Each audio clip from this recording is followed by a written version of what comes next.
तो पिला माने आमे पूर्व क्लास रे उद्भिदर जल परिवहन विषय पढ़ी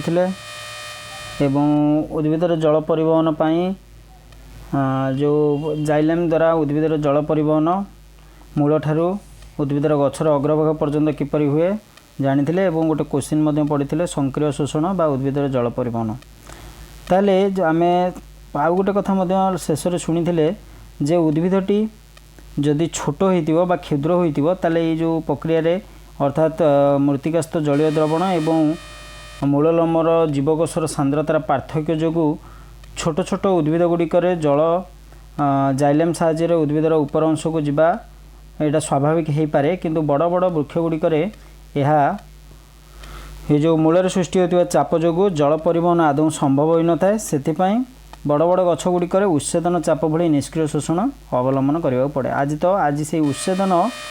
माध्यम जल परिवहन केमती उद्भिद हुए से विषय पढ़ा। ठीक अच्छे ताहले ये गोटे क्वेश्चन तुमको कही रखुची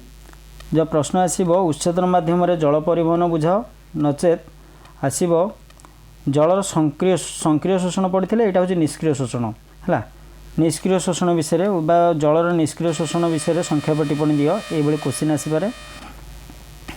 ताले देखिबा उच्छेदन माध्यम जल किपरि परिवहन हुए। साधारणतः जितेबाला गोटे उद्भिद को उपयुक्त परिमाण जल प्राप्त हो जाए सेतबेले कौन हुए उद्भिदर स्तोम मध्य देई अतिरिक्त जलराशि जलीयस्पा आकार वायुमंडल को चली जाए यह उच्छेदन प्रक्रिया बोली कह जाए। यहाँ आगुरी आम जाचे उच्छेदन प्रक्रिया कहले उद्भिदर वायव्य अंशरू जलीयस्प आकार जलर निर्गमन प्रक्रिया को उच्छेदन प्रक्रिया कह जाए। एक कथा आम आगुरी जाचे तो सी कही कौन जितेबाला कौन उद्भिदर उद्भिद को उपयुक्त परिमाण जल प्राप्त हो जाए सेतबेले तार स्तोम मध्य देई जल जलीयस्प आकार वायुमंडल को चली जाए। जिते स्तोम रु जल क्षय हो जाए ताले आम ये कौन कहले स्तोम रु जल पलाए जलीयस्प आकार वायुमंडल को ताले स्तोम रु जो जल क्षय हो जाए से तार जो शून्यता पूरण करने अर्थात स्तोम जल क्षय जनित जो शून्यता अच्छी पूरण करने पत्रर बाहिकारु स्तोम को जल आसता है। ताले ये मात्र 2-3 की पॉइंट अच्छी की पॉइंट मुझे तुमको कहीदेवी आग बुझे सारे। ताले प्रथम है कौन ना स्तोम रु जितेबाला जल जलीयस्प आकार वायुमंडल को चलीगला से स्तोम जलक्षय जनित शून्यता को पूरण करने पत्रर बाहिकारु पत्रर बाहिकारु जल स्तोम मध्य प्रवेश कला। ठीक अच्छे ताले जो पत्रर बाहिकारु जल स्तोम को पलैला ताले एबे कौन हम ना पत्रर बाहिका बा कोशरु जलक्षय हो जलक्षय होगला जलक्षयर शून्यता को पुणी पूरण करने पड़ो। ताले पत्रर बाहिका बा पत्रर कोशरु जितेबाला जलक्षय हो जाए से गोटे संशोषण चाप सृष्टि हुए। संशोषण चाप कहले शोषिबा चाप संशोषण चाप जितेबाला सृष्टि हुए से संशोषण चापटा जल परिवहन संस्था पाखे थाए। जल परिवहन संस्था ताले किए आम आगुरी पढ़ी आसे पूर्व क्लास रे तुमको कही जल परिवहन संस्था कहले जाइलेम उद्भिद जल परिवहन संस्था जाइलेम को ही बुझेबा। ताले जाइलेम पाखे संशोषण चाप रही था ताले उद्भिदटी मूलर तार उपर अंश को जल परिवाहित ताले जो संशोषण चाप फल जाइलेम कौन करे ना मृत्तिकारु जलीय द्रवण ग्रहण करता मूल साहाय्य। ताहले ये 3टा कथा मन रहा। ताले प्रथम कथा है कौन ना उद्भिदर जिते उपयुक्त परिमाण पॉइंटिंग लिखिब केमती गोटे उद्भिदर जिते उपयुक्त परिमाण जल प्राप्त हुए सेतबेले उद्भिद अनावश्यक जल बा जोटा आवश्यक नहीं जो जल से जल कौन हुए स्तोम मध्य वायुमंडल को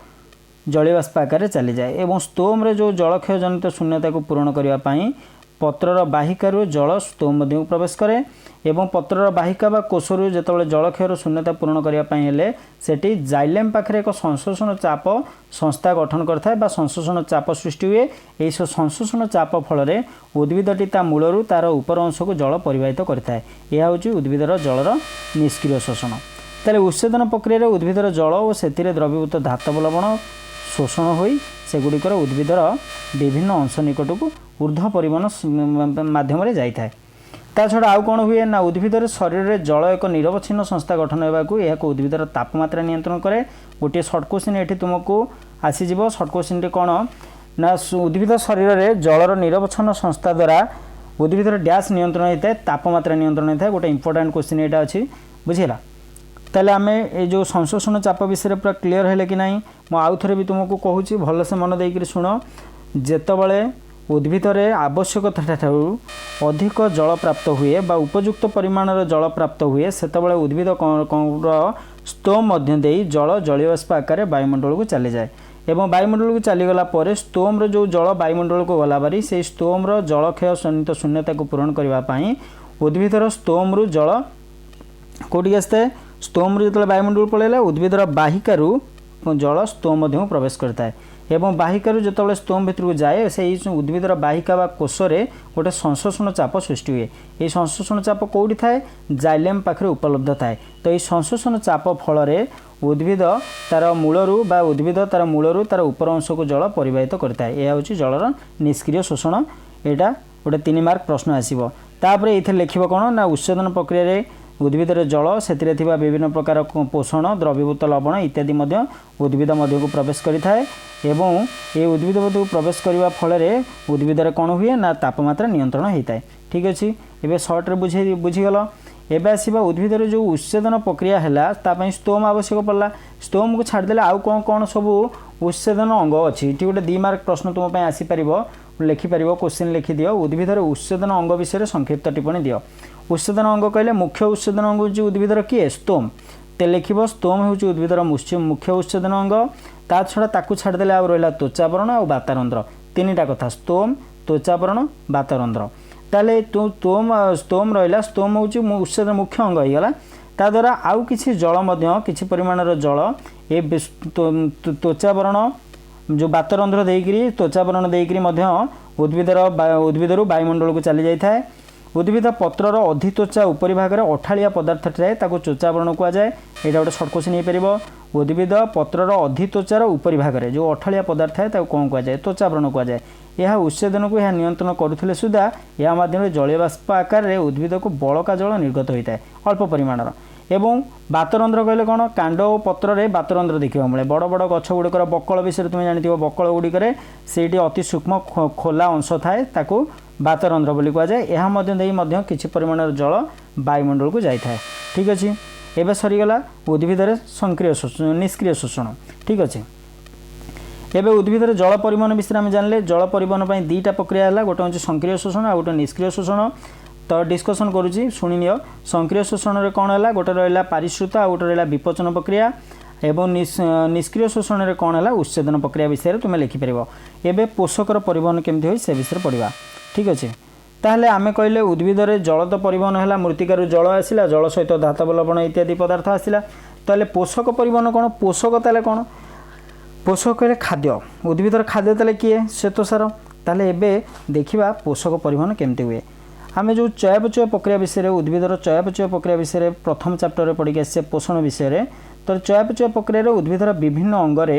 संश्लेषित उपादान विशेषतः साधारणतः सबुज पत्र जो आलोक शोषण प्रक्रिया जो श्वेतसार जातीय खाद्य प्रस्तुत होची ताहा उद्भिदर गोटे अंशर आउ गोटे अंश को विभिन्न आवश्यकता अंश को परिवाहित होता है यह पोषकर स्थानांतरण बोली कहुए ताले तुम्हें सर्ट रे कथाटी लिखिपर आउ थे कहूँ सब कथा को तुमको डबल कहूँ तुम्हें ध्यान दे शुणिले बुझीपर चयापचय प्रक्रिया विभिन्न अंगरे संश्लेषित होता उपादान तथा सबुज पत्र सृष्टि होता आलोक शोषण प्रक्रिया सृष्टि होता श्वेतसार जातीय खाद्य उद्भिदर विभिन्न अंश को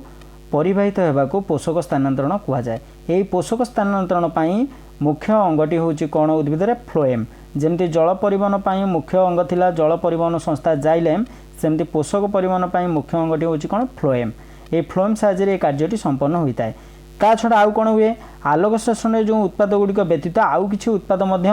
परिवहन संस्था द्वारा बा पोषकर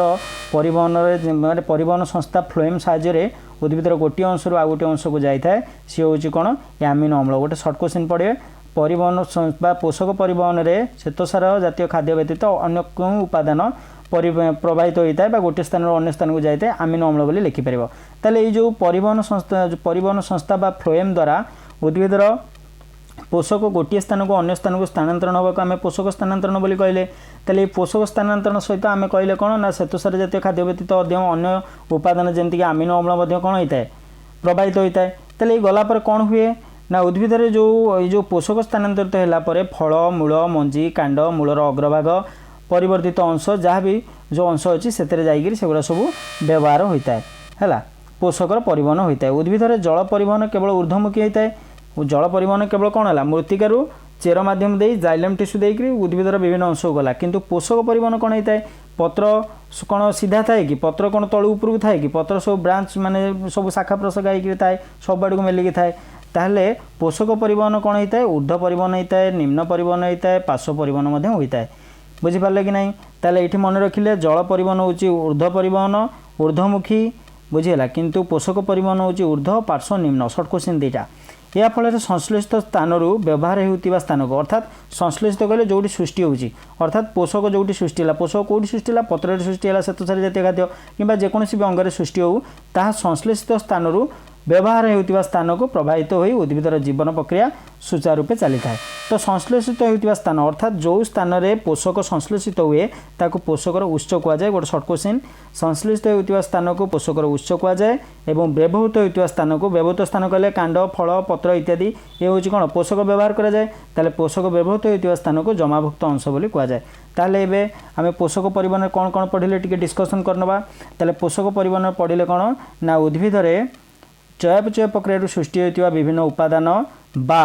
सबुज पत्र में आलोक शोषण प्रक्रिया सृष्टि होता श्वेतसार जातीय खाद्य उद्भिदर गोटे स्थान अन्य स्थान को प्रभावित बा गोटे अंगरू अन्य अंग को प्रभावित होगा पोषक स्थानांतरण कहुए। ये पोषक स्थानांतरण मुख्यतः फ्लोएम टिश्यू द्वारा होता है एवं पोषक स्थानांतरित होगापर उद्भिदर विभिन्न अंग जमीक फल मूल पत्र मंजी इत्यादि व्यवहार होता है। बुझीगला कि नहीं? तापर आउ कौन ना उद्भिदर पोषक परिवहन साधारणतः श्वेतसार जातीय खाद्य को छाड़देला आमिनो अम्ल परी उपादान पोषक परिवहन में प्रभावित होता है फ्लोएम टिश्यू साहाय्य। तापर आउ कौन अच्छी आउ कौन लिखिपर कौन ना उद्भिदर जल परिवहन होची ऊर्ध्वमुखी तल उपरକୁ उठिबो किंतु पोषक परिवहन होची ऊर्ध्व निम्न और पार्श्व परिवहन हो पारिबो। आ पोषक जोटी संश्लेषित हुए ताको जमाभुक्त सॉरी पोषकर उत्स कहुए एवं जोटी पोषक जाइकरी काम रे लागे बा जो स्थान रे जाइकरी कार्य रे लागे ताको कोन कहुए जमाभुक्त अंश बोली कहुए। ताले आज आमे दुईटा कथा पढ़िले गोटे हूँ निष्क्रिय शोषण क्या कहुए आउ गोटे हूँ पोषक परिवहन क्या कहुए। प्रत्येक गोटे गोटे 3 मार्क प्रश्न तापर आमे नोट्स लिखा। ठीक अच्छे। एबे परिवहन प्रकारभेद और विविध तथ्य उद्भिदर आवश्यकता नहीं 3 प्रकार परिवहन देखा जाए कौन कौन ना ऊर्ध्व परिवहन निम्न परिवहन पार्श्व परिवहन। ऊर्ध्व परिवहन साधारणतः जल परिवहन होता है एवं निम्न पार्श्व परिवहन में कौन होता है पोषकर परिवहन होता है। एवं सांगे सांगे पढ़ी आसिले किंतु घटनाटी ये अच्छी जे बड़ बड़ गछ गुड़ाक नड़िया गछ ताल गछ शाल गछ इत्यादि जो गछ गुड़ाक रहा यार अग्रभाग पर्यंत जल किपरि जाए। तो यही जो 3 प्रकार अग्रभाग जो बड़ बड़ गछ गुड़ाक रहा ये जो बड़ बड़ गछ गुड़ाकर मूलरू अग्रभाग पर्यंत जल किपरि प्रभावित होता है तापाई आमको 3टी तथ्य आवश्यक पड़े बा प्रत्येक उद्भिद पाखे 3टी जाक तत्व थाए एवं 3टी जाक तत्व भितर कौ तत्व कौ उद्भिद आवश्यक आपको आम नेक्स्ट क्लास रे मु तुमको जनइबी।